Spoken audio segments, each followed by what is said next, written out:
नमस्कार दोस्तों, मेरा नाम है भालचंद्र। ब्रह्मांड सिद्धाश्रम में आप सभी का स्वागत है। आज की इस वीडियो में हम चर्चा करेंगे मीन राशि का सितंबर 2023 का संपूर्ण राशिफल। कैसे होंगे ग्रह योग, कैसे होंगे ग्रहों के राशांतर और वो आपके राशि पर किस प्रकार से प्रभाव करने वाले हैं। कौन से निर्णय आपको लेने हैं, कौन से निर्णय आपको टालने हैं। आपके जीवन का ऐसा कौन सा क्षेत्र है जो कि सबसे ज्यादा प्रभावित होने वाला है, सभी के बारे में डिटेल में चर्चा इस वीडियो में हम करने वाले हैं। अपना जो चैनल है ब्रह्मांड सिद्धि एस्ट्रो, इस चैनल पर मेष राशि से लेकर मीन राशि तक की जो सभी 12 राशियां हैं, इन सभी 12 राशियों का सितंबर 2023 का राशिफल क्या होगा, इस विषय पर वीडियो अपलोड हो चुके हैं। आप उसका आनंद जरूर लीजिए। तो आज के इस वीडियो में हम चर्चा करेंगे मीन राशि का सितंबर 2023 का संपूर्ण राशिफल। सबसे पहले चर्चा करेंगे कि आपकी राशि का जो स्वास्थ्य है, मानसिक या फिर शारीरिक, वो किस प्रकार का होगा। जैसे कि आपकी राशि का जो स्वामी है गुरु, जो कि आपके द्वितीय भाव में भ्रमण कर रहा है, हालांकि वो वक्री होने जा रहा है दिनांक 5 तारीख को। उसी प्रकार आपके राशि का जो पंचम है, आपके राशि का जो षष्ठेश है रवि, जो कि आप ही के षष्ठ भाव में भ्रमण कर रहा है दिनांक 18 तारीख के बाद, ये जो रवि है आपके सप्तम भाव में भ्रमण करेगा। उसी प्रकार आपके राशि का जो अष्टमेश है शुक्र, जो कि आपके पंचम भाव में भ्रमण कर रहा है, वक्री था पिछले संपूर्ण महीना अगस्त में। इस महीने के करीबन 4 तारीख के बाद ये मार्गस्थ होने जा रहा है। तो मोटे तौर पर अगर देखा जाए तो ये जो संपूर्ण महीना है, शारीरिक स्वास्थ्य के बारे में या फिर स्ट्रेस टेंशन जो भी आपने पिछले करीबन 1 डेढ़ महीने में देखे होंगे, वो काफी मायने में नॉर्मल होते हुए नजर आएंगे। खास करके आपके स्वास्थ्य के बारे में जो भी परेशानियां थी, वो काफी मायने में नॉर्मल होती हुई नजर आ रही है, जो कि आपके लिए काफी अच्छी बात होगी। यहाँ पर मैं एक बात कहना चाहूंगा कि जैसे मैंने कहा कि जो आपकी राशि का जो स्वामी है गुरु, जो कि आपके द्वितीय भाव में भ्रमण कर रहा है दिनांक 5 तारीख के बाद, वो वक्री होने जा रहा है। तो इस विषय पर एक बात जो कि महत्वपूर्ण है, किसी भी प्रकार के महत्वपूर्ण निर्णय नहीं लेना, क्योंकि इसके जो परिणाम आपको इस प्रकार से आ सकते हैं, जो बातें हैं वो आपके लिए पेंडिंग होते हुए नजर आएंगे। मतलब अगर आप सोचते हो कि कोई भी बात, कोई भी काम अगर आप करते हो तो एक सर्टेन लिमिट में वो पूरी पूरी होनी चाहिए, लेकिन वो पूरी नहीं हो पाएगी। वो और भी आगे बढ़ती जाएगी, पेंडिंग होती जाएगी। बस आपको इसी के ऊपर थोड़ा सा ध्यान देना होगा, इन चीजों पर थोड़ा सा ध्यान देना, क्योंकि कॉम्प्लिकेशंस थोड़े बढ़ सकते हैं। क्योंकि आपके राशि का जो स्वामी है गुरु वक्री होने जा रहा है, तो प्रेशर थोड़ा बहुत आ सकता है। आपको बस इसी विषय पर ध्यान देना चाहिए, खास करके आपके इन्वेस्टमेंट के बारे में। जैसे कि आपका जो आर्थिक स्तर है उससे रिलेटेड अगर देखा जाए, तो आपके राशि का जो धनेश है या फिर जो द्वितीय है गुरु, जो कि धनेश जो मंगल है, जो कि आपके सप्तम भाव में भ्रमण कर रहा है। उसी प्रकार आपके राशि के पंचम पंचम भाव में शुक्र जो है वो मार्गस्थ होने जा रहा है। आपके राशि का जो अष्टम है शुक्र, जो कि आपके पंचम भाव में भ्रमण कर रहा है, वो भी मार्गस्थ होने जा रहा है। और जो आपके राशि का जो लाभेश है शनि, जो कि आपके व्यय भाव में वक्री होने जा रहा है। तो सबसे महत्वपूर्ण बात, इस महीने में थोड़े बहुत फाइनेंशियल क्रंचेस आपके लिए आ सकते हैं। खास करके जो भी आपकी इनकम है वो सेटिस्फैक्टरी नहीं होगी। मतलब जो आप ये अंदाज लगाते हो कि इस प्रकार की इनकम आपकी होनी चाहिए, उस प्रकार की आपकी इनकम नहीं होगी। दूसरी ज्यादा महत्वपूर्ण बात, आपकी स्पेंडिंग, आपके खर्चे, एक्सपेंडिचर ज्यादा हो सकते हैं। खास करके आपकी राशि के में बारे में अगर देखा जाए, तो आपकी जो राशि है ज्यादा डिसिप्लिन नहीं है, करेंगे सोचेंगे देखेंगे, इस प्रकार की बातें हैं। तो इस वजह से कभी कभी होगा क्या कि आपकी जो एक्सपेंडिचर है, आपके जो खर्चे हैं, वो काफी ज्यादा बढ़ सकते हैं। तो इन चीजों पर आपको थोड़ा सा ध्यान देना होगा। आपके जो खर्चे हैं उस पर थोड़ा सा आपको लगाम कसनी होगी। उसी प्रकार आपकी जो इन्वेस्टमेंट है, इन्वेस्टमेंट के बारे में भी सोच समझ कर इन्वेस्टमेंट कीजिए, क्योंकि आपके राशि के द्वितीय जो है, जो कि मंगल है, आपके पैसे तो आएंगे, लेकिन उसकी इन्वेस्टमेंट किस प्रकार की है, क्योंकि द्वितीय भाव का जो गुरु है वो आपको इन्वेस्टमेंट पैसे तो दे देगा, लेकिन जो मंगल आपके सप्तम भाव में भ्रमण कर रहा है, वो आपके लिए थोड़ा सा इन्वेस्टमेंट के बारे में प्रॉब्लम लेके आ सकता है। तो सोच समझ कर इन्वेस्टमेंट करना काफी ज्यादा आवश्यक है। लेकिन अगर आप शेयर मार्केट में ट्रेड करते हो, तो जो बात है वो आपके लिए काफी इजी हो जाएगी। मतलब इसके पहले आपने देखा होगा कि शेयर मार्केट से रिलेटेड जो बातें हैं वो आपके फेवर में नहीं जा रही है। तो इन चीजों, ये जो बातें हैं, काफी ज्यादा ईज आउट हो जाएगी। उसी प्रकार अनपेक्षित लाभ या फिर इजी मनी भी आपको इस महीने में मिलने की संभावना काफी ज्यादा बन रही है।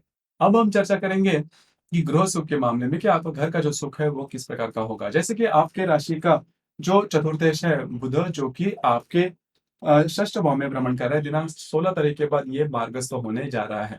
तो पिछले करीबन एक आध महीने में आपने देखा होगा, और इस महीने के करीबन 17-18 तारीख तक ये जो बात है वो देखी जाएगी कि घर के जो लोग हैं उनके साथ मिसअंडरस्टैंडिंग वगैरह हो सकती है, छोटी मोटी बातों को लेकर प्रॉब्लम कॉम्प्लिकेशन ज्यादा हो सकते हैं। खास करके आपके घर में आपसे छोटे जो व्यक्ति है, उनके स्वास्थ्य के बारे में भी आपको ध्यान देना होगा। इस महीने में किसी भी प्रकार, करीबन 17-18 तारीख तक जो भी आपकी वास्तु है उससे रिलेटेड कोई भी काम नहीं करना, आपके जो अंदाज है वो चूक सकते हैं। तो इन चीज़ों पर थोड़ा-सा ध्यान देना आवश्यक होगा। अब हम चर्चा करेंगे कि आपकी जो लव लाइफ है वो किस प्रकार की होगी। जैसे कि आपके चतुर्थ आपके पंचम भाव में जो शुक्र है वो वक्री हो रहा है या फिर वक्री हो चुका है। बस इस महीने के करीबन 4 तारीख के बाद वो मार्गस्थ भी होने जा रहा है।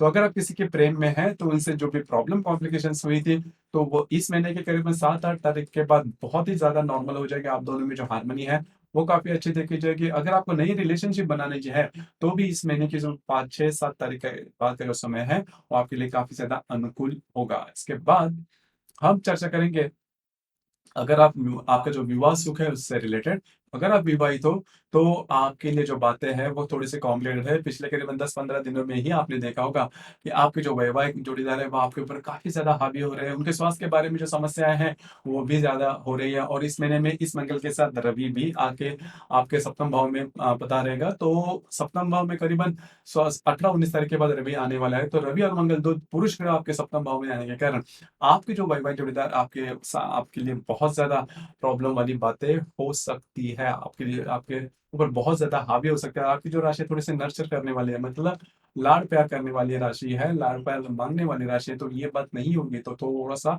आपको एडजस्ट करना होगा, फ्लेक्सिबिलिटी दिखानी होगी।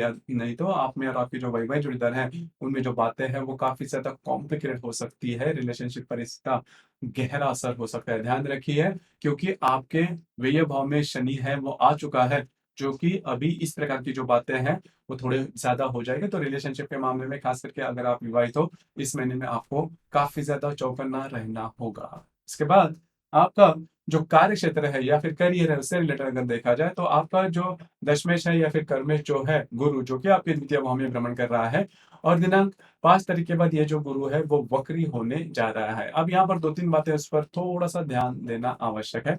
जो भी आपका कार्य क्षेत्र है, उससे रिलेटेड जो बातें हैं, वो इस महीने के करीबन 7-8 तारीख के बाद थोड़ी-सी क्या कॉम्प्लिकेटेड हो सकते हैं। मतलब जो भी आप कैलकुलेट करोगे, जो भी आप अंदाज़ लगाओगे, उससे बातें थोड़ी-सी अलग से हो सकती हैं या फिर जो काम आप करना चाहते हो, आपके करियर से रिलेटेड, वो ज़्यादा पेंडिंग हो सकता है, जिसकी वजह से फ्रस्ट्रेशन थोड़ा जल्दी आ सकता है और आपकी राशि के लिए जो फ्रस्ट्रेशन है, वो काफ़ी जल्दी आ जाता है। थोड़ा-सा पेशेंस आपकी राशि में कम है और जो आपकी जो मूड स्विंग है, काफ़ी जल्दी-जल्दी में हो जाते हैं। तो इस प्रकार की बातें हो सकती है, लेकिन ध्यान में रखिए ये जो वक्री जो गुरु होने जा रहा है, वो 2-3 महीने के बाद इसकी जो बातें हैं फिर से नॉर्मल भी हो जाएगी। तो भावना में आकर कोई बड़े निर्णय नहीं लेना, जैसे कि आपके काम के बारे में या फिर करियर के मामले में। तो इन चीज़ों पर थोड़ा-सा ध्यान देना आवश्यक है। तो मोटे तौर पर अगर देखा जाए तो इस संपूर्ण महीने में आपका जो कार्य क्षेत्र है और आपका जो फाइनेंशियल स्टेटस है, उस पर आपको थोड़ा-सा चौकन्ना रहना होगा, ध्यान देना होगा। या हालाँकि फाइनेंशियल अगर देखा जाए तो बातें हैं थोड़ी बहुत ईज़ आउट भी हो जाएगी, लेकिन खर्चे जो हैं उस पर थोड़ी-सी लगाम कसना आवश्यक होगा। इसके बाद हम चर्चा करेंगे आपके मतलब जो ग्रह योग है वो किस प्रकार के होंगे। जैसे कि आप दिनांक 4 तारीख को गुरु और बुध का त्रिकोण योग होने जा रहा है। गुरु जो कि आपके द्वितीय भाव में भ्रमण कर रहा है और जो बुध आपके षष्ठ भाव में भ्रमण कर रहा है, दोनों का त्रिकोण योग होने जा रहा है। अब यहाँ पर कुछ नई इन्वेस्टमेंट वगैरह हो सकती है, क्योंकि जो गुरु बुध दोनों ग्रह है वो आपके राशि के लग्नेश है, चतुर्थेश है, सप्तमेश है और कर्मेश भी है। तो दोनों का जो त्रिकोण योग है वो आपका जो भी करियर है उससे रिलेटेड कुछ अच्छी बातें दे सकता है। उसी प्रकार कुछ अच्छी इन्वेस्टमेंट भी दे सकता है। हालाँकि दोनों जो ग्रह है बुध जो ग्रह है वो षष्ठ भाव में है। इस वजह से इस ग्रह योग के बहुत ज़्यादा पूरे के पूरे सकारात्मक परिणाम आपको नहीं मिलेंगे। लेकिन इन्वेस्टमेंट के बारे में मामले में या फिर आपके जो वैवाहिक जोड़ीदार है उनके साथ आपकी जो रिलेशनशिप है वो इन दिनों में काफ़ी अच्छी देखी जाएगी। उसी प्रकार दिनांक 6 तारीख को रवि और बुध की युति भी होने जा रही है। रवि जो कि आपका षष्ठ भाव में भ्रमण कर रहा है, जो बुध आपका सप्तमेश है और तृतीयेश है, जो कि दोनों की युति होने जा रही है। अब यहाँ पर घर के जो लोग हैं उनके साथ और आपके जो वैवाहिक जोड़ीदार हैं उनके साथ छोटी-मोटी बातों को लेकर तकरार हो सकती है। ये तकरार थोड़ी बढ़ भी सकती है। लेकिन यहाँ पर रवि बुध की युति जो भी आपका कार्यक्षेत्र है उससे रिलेटेड कुछ अच्छी खबर भी आपको दे सकता है। मतलब कुछ अच्छी बातें हो सकती है, बेटर हैपनिंग हो सकते हैं आपके काम-काज के बारे में। डॉक्यूमेंटेशन से रिलेटेड अगर कोई भी काम करना है तो इन दिनों में आप कर सकते हो, वो पॉजिटिव होता हुआ नज़र आएगा। उसी प्रकार दिनांक 8 तारीख को रवि और गुरु का त्रिकोण योग भी होने जा रहा है। गुरु जो कि आपके द्वितीय भाव में भ्रमण कर रहा है, जो रवि आपके षष्ठ भाव में भ्रमण कर रहा है, दोनों का त्रिकोण योग होने जा रहा है। तो यहाँ पर जो भी आपका कार्य क्षेत्र है, उससे रिलेटेड कुछ अच्छी खबर आपको मिल सकती है। अगर आप कोई नौकरी करते हो, तो उसमें आपके जो पेमेंट्स वगैरह है, आपके जो वो बढ़ सकते हैं या फिर प्रमोशंस वगैरह हो सकते हैं, उस प्रकार की बातें हो सकती है, कुछ अच्छे इन्वेस्टमेंट वगैरह हो सकते हैं। रवि गुरु की जो युति आपके द्वितीय और षष्ठ भाव में होने जा रहे हैं, वह आपके लिए शुभ फलदायी साबित होगी। उसी प्रकार दिनांक 16 तारीख को रवि और हर्षल का त्रिकोण योग भी होने जा रहा है। रवि जो कि आपके षष्ठ भाव में भ्रमण करेगा और जो हर्षल आपके द्वितीय भाव में भ्रमण करेगा, दोनों का त्रिकोण योग होने जा रहा है। कार्य क्षेत्र से रिलेटेड जो भी आपका करियर है, उससे रिलेटेड कुछ बेटर हैपनिंग हो सकते हैं। खास करके जो व्यक्ति जॉबलेस है, उनको जॉब वगैरह मिल सकते हैं। उसी प्रकार जो अगर आप कोई व्यवसाय करते हो, तो उससे रिलेटेड कुछ अच्छी जो बातें हैं, वो आपके अच्छे आइडियाज आपके सामने आ सकते हैं, जो कि भविष्य में जाके आपके लिए बहुत ही ज्यादा पॉजिटिव होते हुए नजर आएंगे। उसी प्रकार दिनांक 19 तारीख को रवि और नेपच्यून का प्रति योग होने जा रहा है। नेपच्यून जो कि आप ही के राशि में भ्रमण कर रहा है, बकरी है, और जो रवि आपके सप्तम भाव में आ जाएगा मंगल के साथ, वो प्रति योग होने जा रहा है। तो यहाँ पर अगर आप किसी के रिलेशन या यदि आप विवाहित हो, तो जो वैवाहिक जोड़ीदार है, उनके साथ जो बातें हैं, वो काफी ज्यादा कॉम्प्लेक्स हो सकते हैं, कॉम्प्लेक्सिटी जिनमें ज्यादा बढ़ सकती है। उसी प्रकार दोनों में जो अविश्वास का वातावरण है, वो तैयार हो सकता है। प्रॉब्लम, कॉम्प्लिकेशन, मतभेद जिसे हम कहते हैं, वो काफी ज्यादा बढ़ सकते हैं। खुद पर कंट्रोल करना आवश्यक है। पेशेंस से काम लेना बहुत ही महत्वपूर्ण होगा।